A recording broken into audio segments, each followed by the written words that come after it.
اس نے خود یہ بات مجھے بتائی ہے۔ اگر ایسا ہے تو میں یہی کہوں گا کہ بھابھی نے سراسر غلط بیانی سے کام لیا، مگر کیوں؟ میں نے اس کا شانہ تھپ تھپاتے ہوئے کہا۔ اس کی دروغ گوئی کو میں چیک کر لوں گا، تم فکر نہیں کرو۔ وہ مطمئن نظر آنے لگا۔ اس کے بعد میں نے اپنے 2 آدمیوں کو لاش کے ہمراہ حویلی کی جانب روانہ کیا اور دوبارہ اپنے کمرے میں آ گیا، جہاں جھوری بڑی پریشانی کے عالم میں بیٹھا تھا۔ تم کافی پریشان اور الجھے ہوئے نظر آ رہے ہو، میں نے اس کی آنکھوں میں دیکھتے ہوئے استفسار کیا۔ یہ تمہاری شکل پر 25 کیوں بج رہے ہیں؟ نہیں، وہ تامل کرتے ہوئے بولا، ایسی تو کوئی بات نہیں۔ پھر کیسی بات ہے جھوری؟ میں نے بدستور اسے گھورتے ہوئے پوچھا۔ وہ جی، دراصل بڑے چودھری صاحب کی موت نے مجھے بہت زیادہ متاثر کیا ہے۔ تمہارا متاثر ہونا تو لازمی بات ہے جھوری، میں نے طنزیہ انداز میں کہا۔ میں نے سنا ہے تم دونوں کے بیچ بڑا پکا یارانہ تھا۔ چودھری ظہیر تم پر بڑا بھروسہ کرتا تھا، اپنی بیوی سے بھی زیادہ بھروسہ۔ تم اس کے رازدار تھے نا؟ اس کے بعد ایسے رازوں میں شریک تھے جو وہ اپنی بیوی سے بھی چھپاتا تھا۔ کیا میں غلط کہہ رہا ہوں؟ تھانے دار صاحب، میری اتنی اوقات کہاں کہ چودھری صاحب سے یارانہ رکھتا، بس جی ان کی مہربانی تھی جو مجھ پر اتنا اعتماد کرتے تھے۔ میں تو ان کا خادم تھا، ہر وقت خدمت کے لیے تیار رہتا تھا، اور ہر نوعیت کی خدمت کے لیے، میں نے معنی خیز لہجے میں کہا۔ ہے نا؟ ظاہر ہے جناب، اس نے گول مول سا جواب دیا۔ خادم خدمت نہیں کرے گا تو اور کیا کرے گا؟ میں نے سنسناتے لہجے میں استفسار کیا۔ کیا یہ سچ ہے کہ مقتول چودھری ظہیر جب رات گزارنے کے لیے ڈیرے پر آتا تھا تو تم ہی اس کی رنگین اور سنگین خدمت کا بندوبست کیا کرتے تھے؟ جناب، میں تو حکم کا غلام تھا، وہ بڑی مکاری سے بولا۔ وہ کیا کہتے ہیں، حکم حاکم اور مرد نجات؟ مرد نجات نہیں، مرگ مفاجات۔ میں نے فوری طور پر اس کے جملے کی تصحیح کر دی اور کہا، تم حکم کے غلام تھے یا اینٹ کے اٹھے، اس سے کوئی فرق نہیں پڑتا۔ مجھے میرے سوال کا جواب مل گیا۔ مقتول چودھری ظہیر تمہارے تعاون اور مدد ہی سے اپنی عیش و عشرت کا انتظام کرتا تھا۔ میں نے سانس ہموار کرنے کے لیے لمحے بھر کو توقف کیا، پھر سخت لہجے میں دریافت کیا۔ وقوع کی رات تم ڈیرے پر کس کو لے کر آئے تھے؟ کسی کو نہیں جناب، وہ جلدی سے بولا۔ اس رات چودھری صاحب نے ایسی کوئی فرمائش نہیں کی تھی، وہ صرف پینا چاہتے تھے اور آرام سے سونا چاہتے تھے، لیکن پر اس نے جملہ ادھورا چھوڑا تو میں نے جلدی سے پوچھا، لیکن کیا؟ یہ ساری باتیں آپ کو کس نے بتائی ہیں؟ اس کے لہجے میں حیرت تھی۔ ظاہر ہے کسی ایسے شخص ہی نے بتائی ہیں جو تمہارے اور تمہارے چودھری ظہیر کے کرتوتوں سے واقف ہوگا، میں نے دانت پیستے ہوئے کہا۔ اور اب اس سے کیا فرق پڑتا ہے؟ چودھری تو مارا گیا، تم کیوں اتنے خوفزدہ ہو؟ میں خوفزدہ تو نہیں ہوں جناب، وہ بڑی تیزی سے بولا۔ چہرے سے تو ایسے ہی نظر آ رہے ہو، میں نے بدستور اس کی آنکھوں میں گھورتے ہوئے کہا۔ یوں محسوس ہوتا ہے جیسے تم نے کوئی سنگین جرم کیا ہو۔ نہ جی، وہ اضطراری انداز میں پہلو بدل کر رہ گیا۔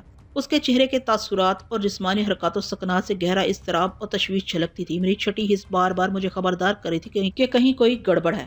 کہاں اور کیا گڑبڑ، اس کا اندازہ نہیں ہو پا رہا تھا، اور یہ مجھے اپنے تفتیشی داؤ پیچ سے معلوم کرنا تھا۔ اگر چودھری تنویر نے مجھ سے غلط بیانی نہیں کی تھی تو اس کا صاف مطلب یہ تھا کہ فاخرہ نے جھوٹ بولا تھا۔ اس صورت میں فاخرہ کا جھوٹ سب سے زیادہ چودھری تنویر کے خلاف جاتا تھا۔ وہ تنویر کے حوالے سے اپنی ناپسندیدگی کا مکمل کھل کر اظہار کر چکی تھی، تو کہیں ایسا تو نہیں تھا کہ فاخرہ تنویر کو ظہیر مرڈر کیس میں کسی زاویے سے گھسیٹنے کی خواہش مند ہو؟ اس کی یہ خواہش اس جانب اشارہ کرتی تھی کہ وہ کسی نہ کسی درجے پر اپنے شوہر کے قتل میں ملوث ہے، ورنہ اسے اس قسم کی چالیں چلنے کی کیا ضرورت تھی؟ اور پھر اس کا تازہ ترین رویہ بھی خاصا فکر انگیز تھا۔ وہ مجھ سے کہہ چکی تھی چودھری ظہیر کے 40ویں تک ضرور حویلی میں رکے گی، اور اب چودھری تنویر نے بتایا تھا کہ وہ پہلی فرصت میں اس جہنم سے نکلنا چاہتی ہے۔ دوسری جانب چودھری سکندر حیات کا اصرار بھی بڑا معنی خیز تھا۔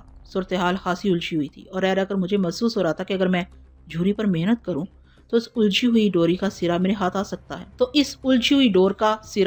سکتا تھا۔ میں نے ڈھنگ سے اسے گھسنے کا فیصلہ کر لیا۔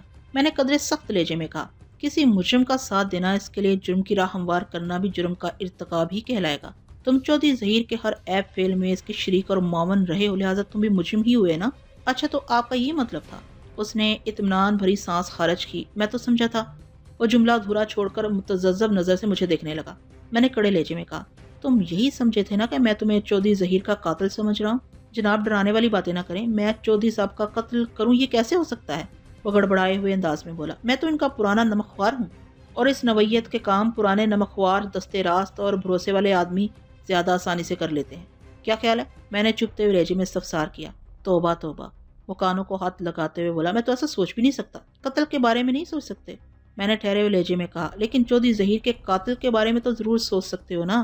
میں لمحے بھر کو متوقف ہوا، پھر سنسناتے ہوئے انداز میں دریافت کیا، بتاؤ چودھری ظہیر کو کس نے قتل کیا ہوگا؟ میں کیا جانوں، وہ لڑکھڑاہٹ امیز انداز میں بولا۔ مجھے کیا پتا جی، میں کیسے بتاؤں چودھری ظہیر کو کس نے قتل کیا ہے؟ چودھری ظہیر کو کس نے قتل کیا؟ بڑی سے بڑی قسم لے لے تھانے دار صاحب، میں قاتل کے بارے میں کچھ نہیں جانتا۔ ہاں، میں نے اسے تیز نظر سے گھورا۔ تو تم چودھری کے قاتل کے بارے میں کچھ نہیں جانتے؟ جی بالکل نہیں جانتا، وہ جلدی سے بولا۔ میں نے پوچھا، کسی یوسف ترکھان کو تو تم اچھی طرح جانتے ہوگے، ہے نا؟ اس نے چونک کر میری طرف دیکھا اور بولا، تھانے دار صاحب، آپ تو بڑے کمال کے پولیس والے ہیں، آپ کو تو سب کچھ معلوم ہے اور خواہ مخواہ مجھے ڈرا رہے ہیں۔ جھوری کی بات کا کوئی سر تھا اور نہ ہی پاؤں، لہٰذا میرا الجھنا لازمی امر تھا۔ میں نے سخت لہجے میں دریافت کیا، تم کیا کہنا چاہ رہے ہو؟ مجھے کیا پتا، مجھے کیا سب معلوم ہے؟ وہ لمحے بھر کے لیے گڑبڑایا، پھر جلدی سے وضاحت کرتے ہوئے بولا، جناب، آپ نے یوسف ترکان کا نام لیا تو میں یہی سمجھا کہ آپ کو اس بندے پر شک ہے، اور یہ شک کچھ غلط بھی نہیں۔ یوسف چودھری صاحب سے شدید نفرت کرتا ہے اور ان کی جان لے سکتا ہے۔ جوری کا انداز بتا رہا تھا کہ وہ یوسف کو قربانی کا بکرا بنانے کی کوشش میں ہے، حالانکہ میں نے اسے اس حوالے سے کچھ نہیں پوچھا تھا۔ میں نے اپنا سوال دہرایا، میں نے تم سے یوسف کے بارے میں پوچھا تھا، تم نے چودھری سے اس کی نفرت کا ذکر نکالا تو اس میں میری دلچسپی بڑھ گئی ہے، مجھے اس کی تفصیلی کہانی سناؤ۔ جھوری نے خود کو اور چودھری ظہیر کو محفوظ مقام پر رکھتے ہوئے بشرا عرف لالی کے ذکر کو گول کر کے ایک فارمولہ کہانی مجھے سنا ڈالی۔ اس کی غیر ضروری لولی لنگڑی وضاحت سن کر میں اس کی طرف سے اور کھٹک گیا۔ اس کے انداز و اطوار اور بول چال میں کوئی ایسی بات ضرور تھی جو میرے ذہن کو الجھا رہی تھی۔ میں نے مقتول کے لباس سے برآمد ہونے والے لالی کے رکے کا جھوری سے تذکرہ نہیں کیا تھا، لیکن ایسا محسوس ہوتا تھا وہ رکے کی حیثیت سے واقف ہو، اور یہ بات اسے میری نگاہ میں مشکوک بناتی تھی۔ کہیں نہ کہیں کوئی گڑبڑ موجود تھی، دال میں کالا واضح طور پر دکھائی دے رہا تھا۔ میں نے تیز نظر سے جھوری کو گھورا اور پوچھا، تمہارے لنگروال جانے کے بارے میں کس کس کو معلوم تھا؟ کسی کو بھی نہیں جناب، وہ جلدی سے بولا۔ چودھری صاحب نے کسی کو بھی یہ بات نہیں بتائی تھی، مجھے بھی انہوں نے اسی وقت بتایا جب رات کو ڈیرے پر آئے تھے۔ اچھا، میں نے تیکھے انداز میں کہا، مقتول چودھری نے کسی سے تمہارے لنگروال بھیجنے کا ذکر نہیں کیا؟ تم نے کسی نہ کسی کو یہ بات تو ضرور بتائی ہوگی۔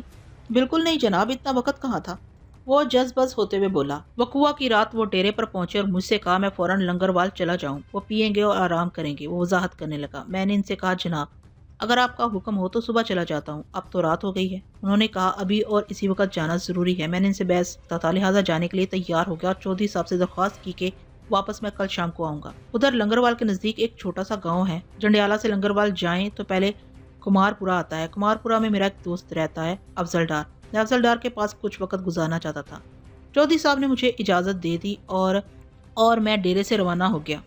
وہ اپنی بات مکمل کر کے خاموش ہوا تو میں نے سوال کیا، کیا تمہیں اپنے مالک کا اتنا بھی خیال نہیں آیا کہ تم اسے ڈیرے پر اکیلے چھوڑ کر جا رہے تھے؟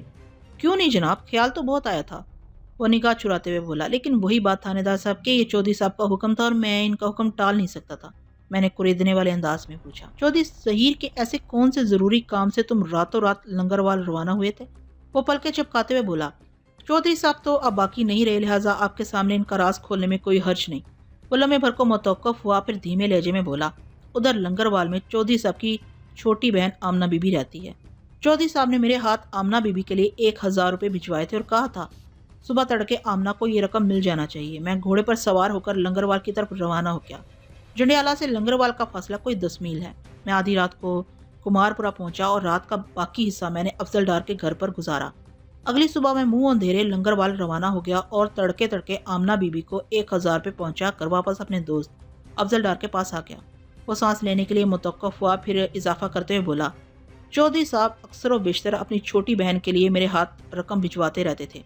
اگر آپ کو میری بات کا یقین نہیں آ رہا ہو تو آمنہ بی بی سے خود جا کر پوچھ لیں، وہ اس وقت جنڈیالہ والی حویلی میں موجود ہے، اور افضل ڈار سے بھی اس بات کی تصدیق کی جا سکتی ہے کہ میں اس کے پاس گیا تھا یا نہیں۔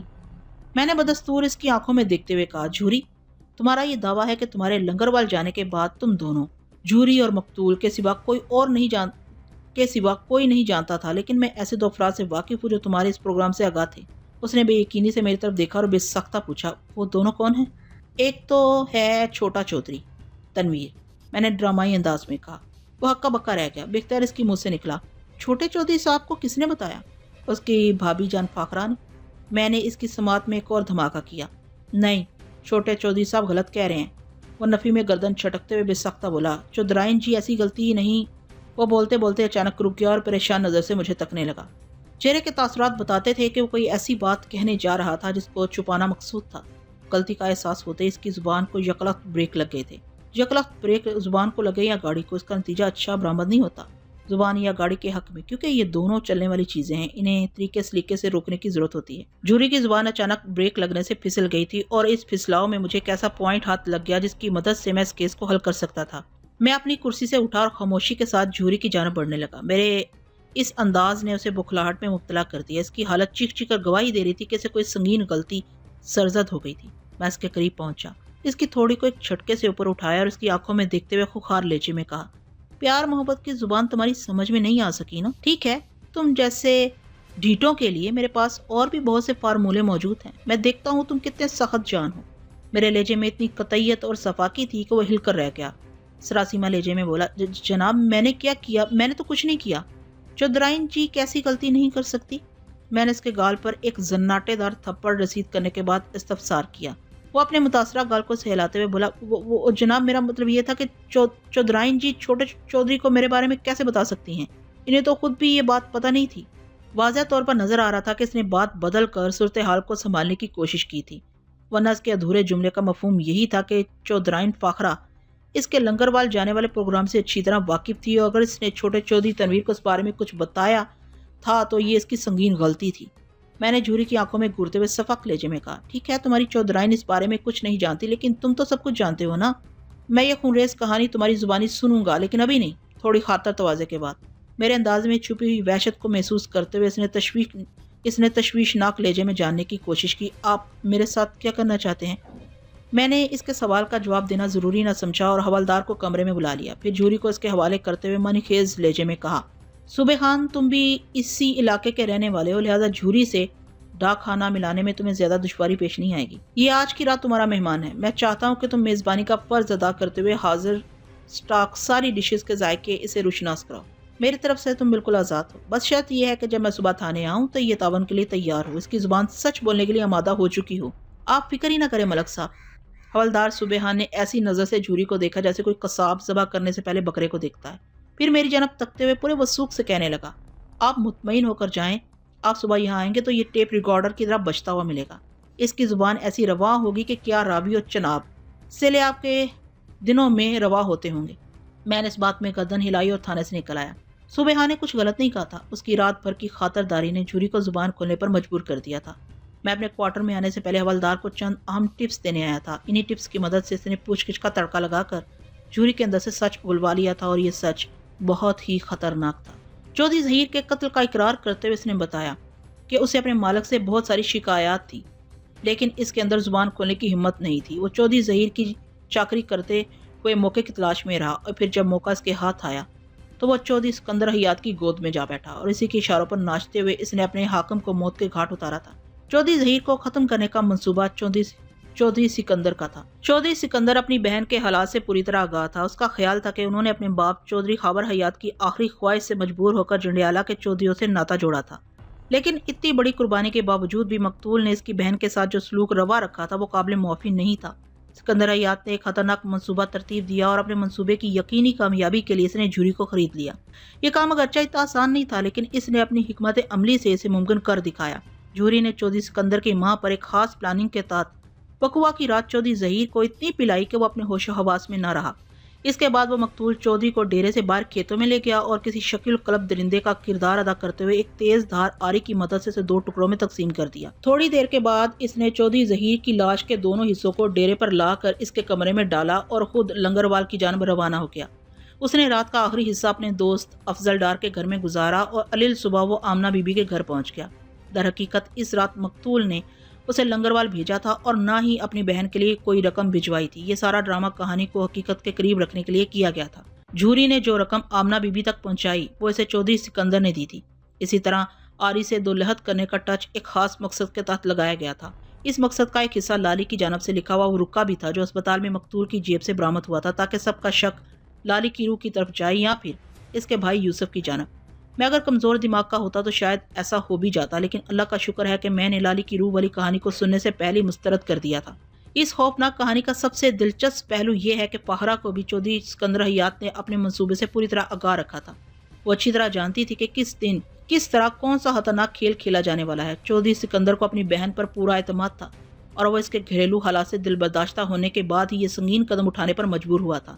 اس طرح ایک طرف تو وہ اپنی بہن کو چودھری ظہیر سے نجات دلاتا، اور دوسری جانب وہ مقتول کے حصے کی زمین و جائیداد اوپر فاخرہ کے توسط سے قابض ہو جاتا۔ فاخرہ مقتول کے رویوں سے اتنی عاجز آ چکی تھی کہ اس مہلک کھیل میں وہ اپنے بھائی کا ساتھ دینے کے لیے تیار ہو گئی۔ جوری نے جب اقبال جرم کر لیا تو چودھری سکندر اور اس کی بہن فاخرہ پر ہاتھ ڈالنے میں مجھے کسی دشواری کا سامنا نہیں کرنا پڑا۔ گزشتہ روز دوپہر کے بعد میں نے مقتول کی لاش چودھری تنویر کے حوالے کر دی تھی۔ آج صبح جب چودھری ظہیر کی تدفین ہو گئی تو میں نے ان دونوں خطرناک کرداروں کو گرفتار کر کے اپنے تھانے کی حوالات پہ پہنچا دیا، اور اسی وقت ایک دلچسپ انکشاف ہوا کہ انہوں نے جنڈیالہ والی حویلی میں جو اختلافی بحث شروع کی تھی وہ بھی ان کی پلاننگ کا حصہ تھا، تاکہ کسی کو یہ محسوس نہ ہو سکے کہ وہ اندر سے ملے ہوئے ہیں۔ یہاں تک تو سب ٹھیک تھا، لیکن فہرہ کے حوالے سے مسلسل ایک بات میرے ذہن میں کھٹک رہی تھی۔ میں نے علیحدگی میں سے پوچھ لیا، جب تمہیں اس قاتلانہ سازش کی پوری خبر تھی، بلکہ تم اس سازش کا حصہ تھیں، تو تم نے چودھری تنویر کو یہ کیوں بتایا کہ جھوری کو مقتول نے لنگروال بھیجا ہے؟ اس نے مجھ سے جھوری کے بارے میں پوچھا تھا اور میں نے ایک امکان ظاہر کیا تھا۔ چودھری تنویر نے اگر میرے کہے کو پتھر کی لکیر سمجھ لیا تو اس میں میرا کیا قصور ہے؟ وہ نفرت امیز لہجے میں بولی۔ مقتول اکثر جھوری کو اپنی بہن کی مدد کے لیے لنگروال بھیجتا رہتا تھا، لہٰذا میں نے یہ بتانے میں کوئی حرج محسوس نہیں کیا تھا، اور جب میں نے تم سے اس بارے میں استفسار کیا تو تم نے بالکل کہانی ہی الٹ دی۔ میں نے اس کی آنکھوں میں دیکھتے ہوئے کہا، تم نے مجھے یہی بتایا تھا نا کہ جھوری کے لنگروال جانے والی بات تمہیں چودھری تنویر سے پتہ چلی تھی؟ اس نے گردن جھٹکی اور بے پرواہی سے بولی، اب ان باتوں کا کوئی فائدہ نہیں۔ واقعی تمہیں کوئی فائدہ نہیں، لیکن مجھے ہے، میں نے معنی خیز انداز میں گردن ہلاتے ہوئے کہا۔ تمہاری اس چھوٹی سی غلطی نے مجھے کیس حل کرنے میں بہت مدد دی ہے، میرا بہت فائدہ کیا ہے۔ اس کے پاس میری بات کے جواب میں کہنے کے لیے کچھ نہیں تھا۔ میں نے چودھری ظہیر کو بے دردی سے ٹھکانے لگانے والے تینوں سازشی کرداروں کو ان کے کردار کی اہمیت کی روشنی میں ٹریٹ کیا اور ان کے خلاف ایک مضبوط رپورٹ تیار کر کے انہیں سپرد عدالت کر دیا۔ مقتول چاہے اپنی زندگی میں کتنا ہی برا کیوں نہ رہا ہو، اس کے قتل کی سازش میں ملوث کوئی بھی شخص کسی روح و ریات کے قابل نہیں تھا۔ انہیں ان کے کیے کی سزا ضرور ملنا چاہیے تھی۔ جرم کبھی بھی پھلتا پھولتا نہیں، چاہے بظاہر ایسا دکھائی بھی دے رہا ہو۔ یہ سب نظر کا دھوکہ ہوتا ہے۔ کارخانے قدرت میں ہر کام کا ایک وقت مقرر ہے، جلد یا بدیر مجرم قانون کی گرفت میں آ جاتا ہے۔ ان تینوں کی بدقسمتی کہ ان کا معاملہ بددیر نہیں بلکہ جلد پر آ کر ختم ہوا تھا۔